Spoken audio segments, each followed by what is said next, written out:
नमस्कार. मी माधवी कदम आणि हे जे तुम्ही बघत आहात ते अर्जुन कदम. हे आमचं सडनली प्लॅन झालेला औंधा नागनाथ ज्योतिर्लिंग, जे 12 ज्योतिर्लिंग आहे त्यातलं एक ज्योतिर्लिंग, तिथे जाऊन दर्शन घेण्याचं. तसं तुम्ही बघत आहात की आम्ही समृद्धी महामार्ग मुंबईतून जेव्हा आपण नागपूरला जातो तिथून खूप कमी होल्ड आहेत, त्यातला एक हा होल्ड. खाण्याचे ऑप्शन्स पण कमीच आहेत जसं तुम्ही बघत आहात, म्हणून आम्ही प्रशांत कॉर्नर ठाण्यामधून काहीतरी गोड घेऊन पॅक करून आणलेलं आहे आणि तेच खात होतो. जसं तुम्ही बघत आहात की अर्जुनमध्ये माझ्यामध्ये नेहमी पुढे बसण्याचा अट्टाहास असतो आणि ते मीच जिंकते आणि त्या चेहऱ्याने तुम्हाला कळत असेल की तो हारतो. अजून काहीतरी सामान घेऊन आम्ही लगबगीने आपल्या प्रवासाला लागलो. खरंच सर्व फॅमिली मिळून जेव्हा तुम्ही एकत्र जाता तर तुम्हाला जी पॉझिटिव्हिटी आहे ती काहीतरी वेगळीच असते. पण त्याच्यामध्ये कुठल्या गोष्टी राहण्याच्या या काही खाण्याच्या तुम्हाला ॲडजस्टही करायला लागतात. जसं तुम्ही बघत आहात की आम्ही पहिली एक रात्र जी औंधा नागनाथ आहे त्या मंदिराच्या जवळपासच राहिलो. स्वस्त होतं, ₹1000 या 1500मध्ये आम्ही तिथे स्टे केला 2-4 तासासाठी आणि आम्ही दुसऱ्या दिवशी फ्रेश होऊन दर्शनासाठी आलो. जसं तुम्ही बघत आहात की आम्ही दर्शनासाठी सकाळी इथे आलो. 8 वाजलेले, 8 ते 9मध्ये आलो. प्रसन्न वातावरण होतं, खूप बरं वाटलं. आणि जसं तुम्ही बघत आहात की तिकडे गेल्यानंतर तुम्हाला काय वेगळाच अनुभव करायला भेटणार आहे. कारण मला तरी असं वाटत होतं की जसं नॉर्मल दर्शन असतं तसंच काहीतरी दर्शन इथेही असणार आहे. पण काही अंतरावर कळलं की आज प्रदोष आहे आणि हे फक्त एक कोइन्सिडन्स होता. कारण आम्ही हे डिसाईड केलंच नव्हतं की प्रदोषच्या दिवशी दर्शन घेण्याकरता. आम्ही लाईनमध्ये असताना आम्हाला लोकांनी सांगितलं की आज प्रदोष आहे आणि प्रदोषच्या वेळी दर्शन घेणं हे खूप लाभदायक आहे. म्हणजे स्वामींनीच तुम्हाला तिथे बोललेलं आहे, हे आमचं मत होतं. मग ही चांगली न्यूज या ही चांगलं बातमी ऐकून प्रदोषच्या दिवशी त्यांचं दर्शन घेण्याकरिता आम्ही आणि उत्साहाने पुढे गेलो. हे माझे वडील आहेत, माझा भाचा आहे आणि तुम्ही अर्जुनला बघितलंच होतं आणि माझे मिस्टर आहेत. असं हे सडनली आमचं प्लॅन औंधा नागनाथला जाण्यासाठी झालेलं आणि आमचं हे छानपैकी त्या प्लॅनला आम्ही घडवलंही होतं. जसं मी तुम्हाला सांगते आहे की तिकडे गेल्यानंतर जेव्हा मी दर्शनाच्या लाईनमध्ये होतो तेव्हा आम्हाला कळलं की प्रदोष आहे. पण नंतर थोड्या अंतरावर हे पण कळलं की ह्याचं दर्शन घेण्याची पद्धत पण वेगळी आहे. हे अंडर द ग्राउंड हे शिवलिंग आहे. इथे हा छानसा मुलगा शाळेत जातो, पण आपली फी काढण्याकरिता खूप छान छान जे स्टोरीज आहेत त्या टेम्पलबद्दल हे ते सांगून मंदिराबद्दल ह्यांना जेही इच्छेने तुम्ही त्याला द्याल तो आपल्या शाळेकरिता कुटुंबाकरिता हा वापरत होता. जेव्हा ते अंडरग्राऊंड जाण्याकरिता जेव्हा आमचं लाईन जवळ आली त्याच्यानंतर जे ऑक्सिजन लेवल आहे, मला जे अनुभव झाला मी ते तुम्हाला सांगत आहे. जो ऑक्सिजन लेवल आहे तो मला असं वाटलं की खूप कमी झाला आहे. या गर्दीमुळे कदाचित जमत नाही आहे मला. तर मी प्रयत्न केला जाण्याचा, या मी खालीही गेली गर्दीमध्ये. पण मी तुम्हाला खरं सांगते, जेव्हा मी खाली गेली मला असं वाटलं की मी नाहीच करू शकत. जसं तुम्ही पुढे बघाल मला असं वाटलं की अगर गर्दीमुळे जाण्या येण्याचा रस्ता बंद केला तर मला सफोकेशन अजून होईल आणि मी कशी वरती येणार. कारण खाली जी तुम्ही उभं राहण्याची जागा आहे, तुम्ही बसल्यानंतर पण तुमच्या डोक्याला ती लागते, म्हणजे खूप कमी आहे. मग त्याच्यामध्ये माझं बाकीचं कुटुंब, माझा मुलगा, भाचा, माझे पप्पा, वडील आणि माझे मिस्टर हे दोघंही गेले आणि तुम्ही मला इथे बघताय. पण त्याच्या अगोदरचा व्हिडिओ मी तुम्हाला नाही दाखवू शकत. मी निघून गेली शिवलिंगला हात लावून आणि थोडा वेळ बसली वरती, पाणी पिलं. तिथे अचानक एक पोलीसवाले आले. ते बोलले की तुम्ही मॅडम घाबरून वरती आलात. म्हटली हो, मला झालंच नाही, मी दर्शन घेतलं. पण मी स्वतःला फोर्स पण करू शकली नाही की तुला नाही होतं तर तुला जायलाच हवं आहे. पण पाणी पिऊन काय माहिती मनात असं आलं की माझं कुटुंब खाली अभिषेक करण्यासाठी आपण पैसे दिले आहेत रुद्राभिषेकासाठी, मग ते आपल्याशिवाय काय करत असतील. म्हणून की हिंमत जुटवली आणि त्या पोलीसवाल्यांना सांगितलं की मी जायचा प्रयत्न करते, पण अगर मला नाही जमलं तर प्लीज क्राऊड साईडला करून मला वरती घ्या. तेवढं बोलून मी खाली आली. तरी भीती वाटत होती की नाही, मी नाहीच करू शकत. पण मी आली खाली आणि थोड्या वेळानंतर बघितलं की अजून रुद्राभिषेकची सुरूच झाली नव्हती. पुढे अजून एक होते डी-ओ-टी ज्यांचं अभिषेक चाललेला. मी म्हटलं की नाही, प्रयत्न करू अजून थोडा वेळ. स्वतःला सांभाळू, बघू श्वास घेता येत आहे, नाही घेता येत आहे. आता घाबरू नकोस, कारण आता घाबरलीस तर तुला त्या शिवलिंगला हात लावता येणार नाही ना रुद्राभिषेक करता येईल. तर कसली एनर्जी आली, काय वाटलं, कसं घडलं मला खरंच माहीत नाही. खाली गेली, तिथे शिवलिंगच्या समोर बसली, प्रयत्न केले, नाकाने नाही जमले, तोंडाने श्वासाचे प्रयत्न केले. आणि खरंच विश्वास ठेवा, जेव्हा त्या शिवलिंगच्या समोर मी बसली माझ्या पतीबरोबर आणि आम्ही रुद्राभिषेकला सुरुवात केली, अर्धा तासापेक्षा जास्ती तिथे मी होते आणि मला थोडंही वाटलं नाही की मला कुठे श्वास घ्यायला त्रास होतो आहे. एवढं तुम्ही बसल्यानंतर पण तुमच्या डोक्याला लागेल, एवढ्या छोट्या ह्याच्यामध्ये ते शिवलिंग आहे, तिथे 4 पुजारी राहतात, पण ते कसे करतात आणि आपले शंकर कसे करून घेतात हे फक्त त्यांनाच माहिती. हे त्यांचा चमत्कारच झाला, जे मी खाली गेली, रुद्राभिषेक केलं आणि ती पॉझिटिव्हिटी घेऊन आली. तर तुम्ही आपल्या कुटुंबाबरोबर नक्कीच जा आणि तुम्हाला कसं फील झालं, तुमचा पहिला एक्सपिरियन्स काय होता हे नक्कीच कमेंट बॉक्समध्ये शेअर करा. त्याच्यानंतर आम्ही बाहेर आलो आणि त्याच्यानंतर आम्ही परिसराचा आढावा घेतला, फोटोज काढले खूप सारे, कारण माझ्या भाच्याला फोटो काढायला खूप आवडतं.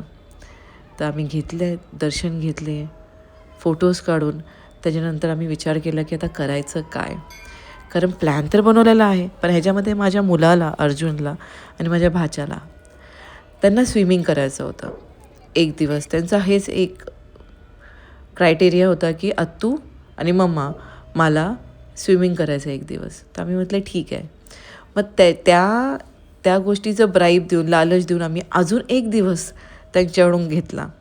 जसं आम्ही ज्योतिर्लिंग केलं त्याच्यानंतर आम्ही डायरेक्ट गेलो गजानन महाराजांच्या दर्शनासाठी. त्यांनी आम्हाला बोलवलं. मग हे ऑन द वे तुम्हाला दिसतंय जे हॉटेल, तिथे आम्ही डायरेक्टली दर्शन केल्यानंतर न जेवता आम्ही तिथे जेवलो. ते पण जेवणामध्ये खूप गॅप पडला आमचा. पण तरी जेव्हा तुम्हाला कुठे जायचं असतं ना, तर त्या दर्शनाच्या पोटी तुम्हाला भूक नाही लागत. म्हणजे तो एक्सपिरियन्स काय असतो, त्या वातावरणामध्ये तुम्हाला भूक कमी लागते, नाही सांगू शकत तुम्हाला मी. जे तुम्ही एक्सपिरियन्स कराल स्वतःहून तेव्हा तुम्ही खरंच मी जे म्हणते त्याला तुम्ही म्हणाल की हां. मग त्याच्यानंतर आम्ही गेलो दर्शनासाठी. पण इथे आल्यानंतर आम्हाला आठवलं की मी एक नवस बोलला होता की मी 2 किलो जिलेबी ही वाटेन. मग त्याला जिलेबीसाठी मग तिथे जवळपास तर जिलेबी नव्हतं आवारात. मग त्यासाठी आम्हाला जरासं थोडंसं, जास्ती नाही, 5-10 मिनटं बाहेर जायला लागलं. तिथे बिकानेर आहे, त्या व्यक्तीकडे एकट्याकडेच जिलेबी भेटते गरम गरम. मग ती जिलेबी घेतली मी आणि पप्पांनी. तेव्हापर्यंत अर्जुन, सागर जिथे चप्पल आपण ठेवतो त्या सेवेच्या इथे थांबलेले. मग आलो. मुलं एक्सायटेड होते की त्यांना वाटत होतं की आपण आता ह्याच्यानंतर स्विमिंगला जायचं. पण रिॲलिटी अशी होती की आजच्या दिवशी आम्ही जाणार नव्हतो. आज आम्ही स्वामींच्या इथेच, गजानन महाराजांच्या इथेच राहणार होतो, त्यांच्या भक्त निवासामध्ये. मग दर्शनासाठी आलो, दर्शन घेतलं, एवढं छान वाटलं.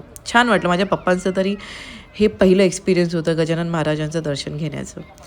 पण जेव्हा ही माझी दुसरी वेळ. जेव्हा मी तिकडे जाते, आम्ही सर्व जातो, जी पॉझिटिव्हिटी आम्ही घेऊन येतो गजानन महाराजांची, ही सांगण्याच्या पलीकडे आहे. खरंच तुमच्या मनातली जेही इच्छा असतात स्वामी पूर्ण करतात, मनापासून करतात. तुम्ही मनापासून मागा, कोणाचं वाईट चिंतू नका. खरं सांगते, तुमची इच्छा नक्कीच पूर्ण होते. आपल्या कुटुंबाला घेऊन कधीही वेळ भेटला तर देवदर्शनाला जा, असे स्थळं जा की जागृत असतील. तर आम्ही तेच प्रयत्न करतो. जेव्हा आम्हाला सुट्टी भेटते तर आम्ही जातो आवर्जून, फॅमिलीजला घेतो, कधी माझे सासू सासरे, कधी माझे वडील, आणि आम्ही निघून जातो. आम्हाला प्लॅन नाही म्हणजे आम्ही प्लॅनिंग नाही करत. आम्हाला फक्त माहीत असतं की आम्हाला इथे जायचं आहे आणि हे दर्शन करायचं जसं ज्योतिर्लिंग करायचं होतं. त्याच्यानंतर गजानन महाराजांचं तर अचानक हे आमचं दर्शनाचं ठरलं. म्हणजे गजानन महाराजांनी आम्हाला बोलवलं. तर मग घेऊन मुलांना आम्ही दर्शन घेतले. इकडची मॅनेजमेंट हे तुम्ही बघाल, आत्तापर्यंत मी जेवढ्याही स्थळाला गेलेली आहे, म्हणजे जिथेही मंदिराच्या स्थळाला गेली आहे, सर्वात बेस्ट मॅनेजमेंट मी तुम्हाला सांगू शकते. कारण एक एक मीटरवर तुम्हाला त्यांचे सेवक दिसतात. म्हणजे कचरा पडू नये त्याच्या अगोदरच कचरा उचलायला ते लोक तिथे उभे आहेत. म्हणजे करण्यासाठी कोणीच काही करत नाही आहे गजानन महाराजांच्या इथे. तिथे नेहमी स्वच्छता, अन्न बघा तुम्हाला म्हणजे प्रसाद जो भेटतो तो पण एवढा कमी पैशामध्ये भेटतो. 50 रुपये 40 रुपयेमध्ये क्षुल्लक, म्हणजे काहीच नाही आहे. आणि त्याच्यामध्ये तुम्हाला सर्व गोष्टी खायला भेटतात. राहण्याची सोय उत्तम, ब्लँकेटपासून हर एक गोष्ट एवढी क्लीन आणि नीट असते की कधीच असं वाटलं नाही म्हणजे अर्जुन खरंच जात नाही कुठे राहायला, कारण त्याला बाथरूम खूप स्वच्छ लागतं. पण त्यातल्या त्यात जेव्हा इथे तुम्ही पुढे बघाल, जेव्हा मंदिरातून आम्ही भक्त निवासाच्या इथे गेलेलो, तर पहिलं नाही चाललेलं, पण नंतर रडारड चालली जरा झाली की अरे नाही आपल्याला जायचं होतं स्विमिंगला, तुम्ही लोकांनी परत आम्हाला म्हणजे नाही तुम्ही तुमची प्रॉमिस फुल करत नाही आहे. जसं तुम्ही बघत आहात की आम्ही दर्शन घेतलं आहे आणि मी जे 2 किलो जिलेबी घेतलेली ती तिथे विद्यार्थी आलेले आणि तिथे भक्त होते, त्यांच्यामध्ये ते वाटप केलं. मनापासून केलं आणि खूप बरंही वाटलं, कारण त्यांनी मनापासून खाल्लंही. म्हणजे स्वामींनी ती सोय केली की तू आता आणलेस माझ्यासाठी, तर त्याच्यासाठी भक्त मीच तुला देतो. तर मी ते सर्वांना वाटलं, सर्वांनी खाल्लं म्हणजे मनापासून. नेहमी स्वामींना हर एक सेकंडला मी थँक्यू म्हणते. ग्रॅटिट्यूड नेहमी तुमचा असावा, कारण जेवढं तुम्ही ग्रॅटिट्यूड दाखवता, जेवढं तुम्ही आभार मानता की तुम्हाला जे आयुष्य दिलं आहे ते छान दिलं आहे, कारण कुणाच्या नशिबात ही गोष्टी नसतात. म्हणून जेही तुमच्या आयुष्यात भेटतं त्याच्यासाठी नेहमी आभार माना. तुमच्या आईवडिलांचे आभार माना, कारण त्यांनी तुम्हाला जन्म दिलेला आहे. त्याच्यानंतर तुम्ही जे आराध्य देवताचे तुम्ही आभार माना की त्यांच्या प्रोटेक्शननी तुम्हाला आज काही जे तुम्ही गोष्टी करता त्याच्यामध्ये तुम्हाला यश सापडतं. जसं तुम्ही बघताय की हे भक्ती निवास आहे, इथे आम्ही आलो आहे आणि इथे क्लिनिंग आहे, म्हणून अर्जुनच्या फेसवर आनंद आहे की ठीक आहे अजून एक दिवस आहे, मम्मा आम्ही करून घेऊ, तुम्ही करून घेऊ. तर ह्यांना ॲडजस्ट करून, ह्यांच्या मोडला ॲडजस्ट करून आम्ही आता जेवणाकरिता आलेलो. आणि जेवणाची सोय उत्तम, त्याची क्लिनिंग उत्तम. तुम्ही चपलाची सोय वेगळी ठेवलेली आहे, लाईनमधून तुम्ही कुपन घ्या. जेवणामध्ये शिरा तुपातला, चपाती, भाजी, पातळ भाजी, सॅलॅड. म्हणजे असं नाही की तुम्हाला जायला लागते, तिथे माणसं उभी असतात की तुमची पोळ्या संपल्या, तुम्हाला हवेत आणि मनापासून देतात. म्हणजे त्यांच्या चेहऱ्यावर जी आनंद आहे देताना. मी खरं सांगते, इथे जी स्वच्छता आहे, राहायची सोय आहे, खाण्याची सोय आहे, एवढ्या क्षुल्लक पैशामध्ये मी कुठेही बघितलेलं नाही आहे. म्हणजे एवढं शांत जेव्हा वाटतं वातावरण, आणि कुठून लोक येतात राहायला इथे, आणि खरंच ते एकदम आनंदी वाटतात. आपल्या फ्रेंड्सबरोबर येतात, आपल्या फॅमिलीबरोबर येतात आणि खरंच निवांत राहतात. देवाचं नामस्मरण करून, गणगणात बोते बोलून आणि ते नामस्मरण उच्चारून हर एक व्यक्ती इथे आनंदाने त्यांचं प्रसाद घेतात, आनंदाने राहतात आणि स्वामीचं दर्शन करतात. जसं तुम्हाला माहिती आहे, बस सेवा फ्रीमध्ये आहे इथे. तुम्हाला बाकी म्हणा ॲम्ब्युलन्स, हर एक गोष्ट ह्यांची स्वतःची आहे. म्हणजे they are not depending on anyone. आणि तुम्ही क्लिनिंगनेस बघू शकता, एवढ्या पुऱ्या आवारामध्ये एक म्हणजे फुलं आणि पानं जे पडली आहेत तेवढीच, ती पण ती क्लिअर करतात. बाकी तुम्हाला इतर कुठल्याही गोष्टी, कुठलं रॅपर, कुठलं धूळ, काहीही दिसणार नाही. म्हणजे पप्पांना खूप छान वाटलं, मी तुम्हाला हे सांगू शकते. आमचा हा सेकंड एक्सपिरियन्स होता, पण आम्हाला खूप बरं वाटलं. मग तिथून आम्ही निघालो की ह्यांना एक दिवस स्विमिंग करायची आहे मनसोक्त. पण त्याच्यामध्येही आम्हाला अजून एक गोष्ट आढळली की जिजाऊ माता त्यांचं गाव हे जवळपासच आहे. मग ते कसं आम्ही मिस करणार. मग मुलांना घेऊन आम्ही थेट जी उत्साह शिवाजी महाराजांचं नाव घेऊन माझ्या नवऱ्याला होतो, या आम्हा सर्वांना जोही मराठा आहे त्यांना होतं. त्यांच्या आपल्या हिस्ट्रीच्या संदर्भात ज्याही गोष्टी आपल्याला बघायला भेटतात, म्हणजे राजांच्या जवळपास कुठलीही गोष्ट असेल तर ही तर खुद त्यांची आई आहे ज्यांनी त्यांना जन्म दिला आहे. हे तुम्ही बघत आहात ते जिजाऊ मातांचे वडील आणि त्यांचे 4 भाऊ, त्यांची समाधी आहे इथे. ह्यांनी बघितले ह्या सगळ्या गोष्टी. म्हणजे हे बघताना जे अभिमान हर एक व्यक्तीला वाटतो हे सांगण्यापलीकडे आहे. कारण त्यांनीच अशा वाघिणींनी आपल्या राजांना जन्म दिला आहे. हे ऐकून ह्या विचार करूनच खूप बरं वाटतं. कारण अशी आई असली तर किती सारे शिवाजीराजे भोसले जन्माला येतील. आणि जसं तुम्ही बघत आहात की तिथेच बाजूला एक शिवलिंग मंदिर आहे, खूप जुनं आहे. हे बघितलं आहे. आणि त्याच्यानंतर इकडचं दर्शन घेऊन आम्ही पुढे जिथे त्यांचा जन्म सोहळा मनाला जातो, जिथे त्यांनी जन्म घेतला जिजाऊ मातांनी, तिथेही गेलो. पण एक गोष्ट जेव्हा तुम्ही हात लावता ह्या दगडांना, असा विचार जेव्हा करतो की इथे खुद जिजाऊ माता आलेल्या, त्यांनी इथे वास केलेला, त्यांनी इथे खेळल्या होत्या, त्यांनी दर्शन घेतलेलं, तेव्हा एवढं भारी वाटतं की मी सांगितलं ना, हर एक मराठ्यांसाठी ही गोष्ट अभिमानाचीच आहे नेहमी, की राजांना घेऊन जी ही गोष्ट आहे त्या बघायला भेटतात. कारण त्यांनी आपल्यासाठी एवढ्या बलिदान दिलेत आपल्या महाराष्ट्रासाठी, मराठ्यांसाठी, की असा कोणी राजा होणेच नाही आणि होऊ पण नाही शकत. आणि अशी कोणी जे राजांची आई, एवढी मोठी वाघिणी कोणीच नसेल जेवढी जिजाऊ माता आहे.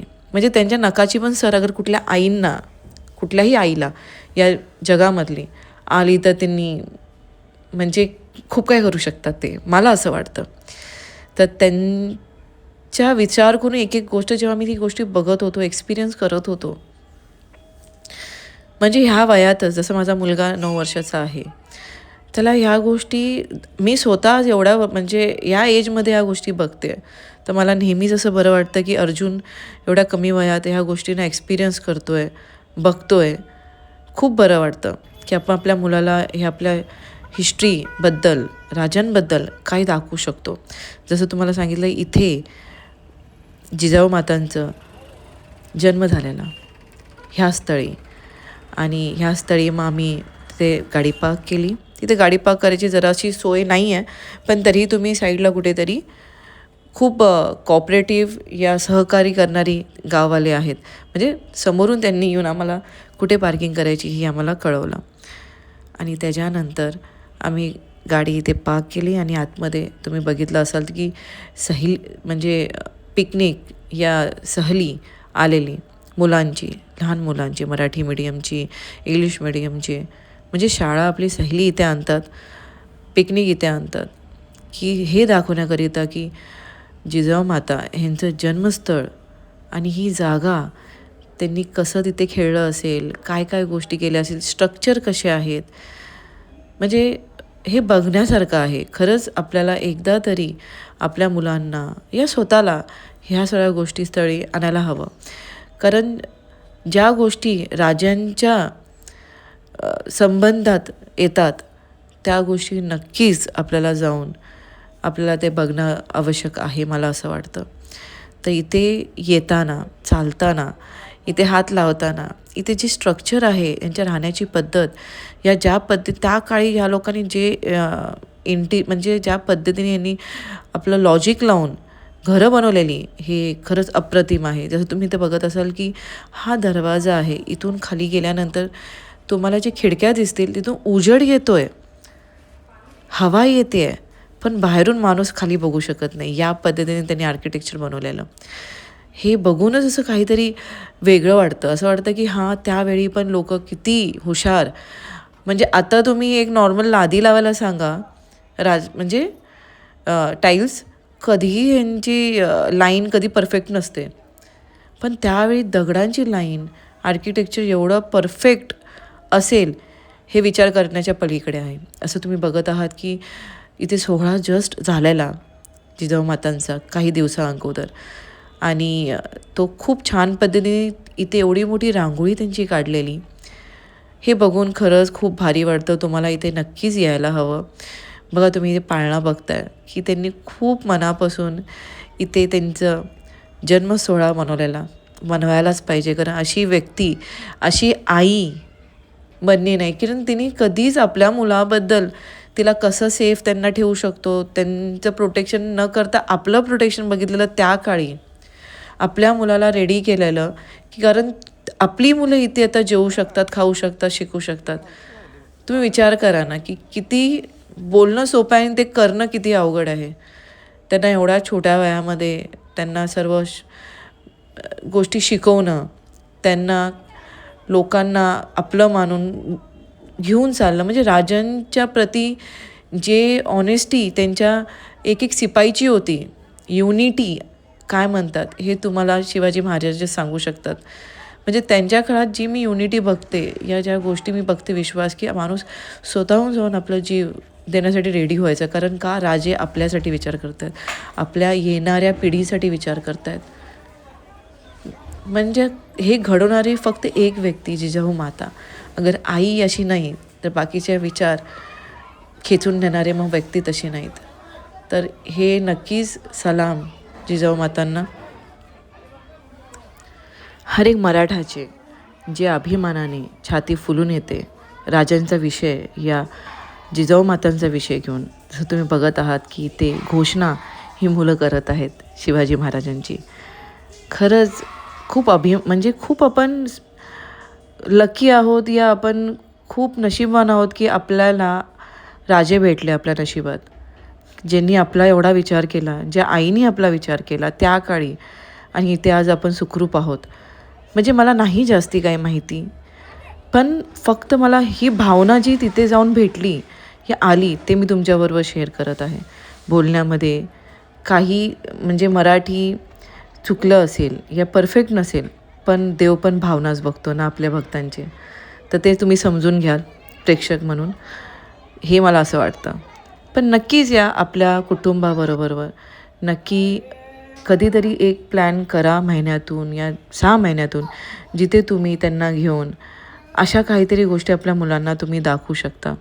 आणि ॲट लास्ट तुम्ही जसं बघत आहात की मुलांना स्विमिंग करायची होती, म्हणून आम्ही तिथेच संभाजीनगर इकडे ॲम्बॅसेडर हॉटेल आहे अजंठा, तिथे मग आम्ही तिथे 1 स्टे केला आणि ह्यांना स्विमिंग करण्यासाठी तो स्टे दिला. कारण त्यांनी 2 दिवस आम्हाला सपोर्ट केला, आणि तसाच मग आम्हीही त्यांना एक शेवटचा दिवस आहे जो त्यांना जसा हवा आहे तसा त्यांना घालवू दिला. And they are enjoying too much. म्हणजे त्यांनी एन्जॉय केला, स्विमिंग केला, गेल्या बाकी जेवले नाहीत. कपडे काढून पहिलं स्विमिंगसाठी त्यांनी पहिलं तयारी केली, आणि स्विमिंग करून मग नंतर आम्ही आजूबाजू म्हणजे बघण्याकरिता, कारण पप्पांचा हा पहिला वेळ होती पप्पांची इथे यायची, संभाजीनगरमध्ये ज्योतिर्लिंग बघायची, जिजाऊ मातांचं जन्मस्थळ बघायची, आणि गजानन महाराजांचं दर्शन करायची. जेवढंही तुम्ही तुमच्या आईवडिलांना घेऊन दर्शन करता कुठलेही स्थळ, तुम्हाला तुमचं पुण्य अजून त्यात वाढलेलं दिसणार. हे नक्कीच जेव्हा तुम्ही स्वतःचा न विचार करता दुसऱ्यांचा विचार करून गोष्टी करता, तर तुम्हाला तुमची पॉझिटिव्हिटी अजून भरलेलीच दिसणार आहे, कमी नाही. कारण स्वतःचा सर्वच विचार करतात. तर नक्कीच आपल्या आईवडिलांचा विचार नक्कीच करा. तुमच्या आराध्य देवताची जी सेवा करता येतात, सेवा म्हणजे जरुरी नाही की तुम्हाला देवपूजा करणे या काही गोष्टी करणे, पण तुमची चांगली कर्म असतील आणि तुमच्या तोंडात त्यांचं नामस्मरण असेल, ह्या गोष्टी खूप झाल्या.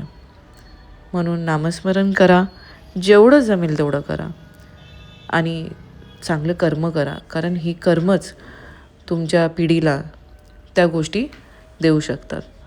आणि जसं तुम्ही बघत आहात की स्विमिंग ही फेवरेट गोष्ट यांची आहे, आणि ते एन्जॉय करत आहेत. आम्ही नाही केला, मी आणि माझ्या मिस्टरांनी, कारण थंड होतं, खूप वाटत होतं नाही नको, आम्ही दर्शन घेऊनच माझं तरी पोट भरलेलं की नाही, मला आता त्या आनंदात राहायचं आहे की छान छान दर्शन झालेलं आहे, आणि लेट देम एन्जॉय. आणि त्यांना बघूनच, ह्यांना पण बघून, ह्यांचा आनंद बघून पण पोट भरलं माझं, की नाही आता त्यांना जे करायला भेटतं आहे. पण हे पण नक्कीच आहे की जेव्हा तुम्ही देवाच्या स्थळी जाता तुमच्या एक आजूबाजू प्रोटेक्शन कवच रेडी होते. ते तुम्ही तिकडे गेल्यानंतरच तुम्हाला कळेल की ते फरक जे मी सांगते आहे ते कशी तुम्हाला अनुभवता येणार. तर नक्की हा माझा पहिला ब्लॉग आहे आणि मला म्हणजे खरंच तुमचे आशीर्वाद हवे आहेत की तुम्ही या सर्वांनी ज्यांनी ऐकलं आपलं अमूल्य वेळ देऊन.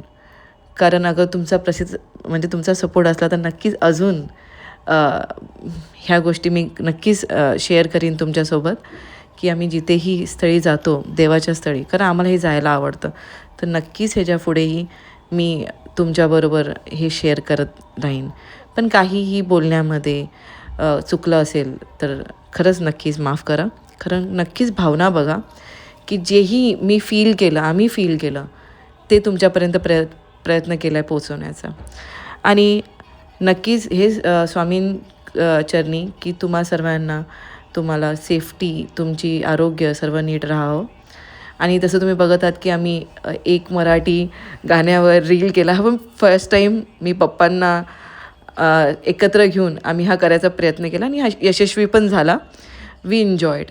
आणि तुम्ही जसं बघत आहात ॲट द एंड तुमच्या चेहऱ्यावर प्रसन्न आणि हॅपीनेस हवा आणि तो आहे. कुठल्याच गोष्टी परफेक्ट नसतात.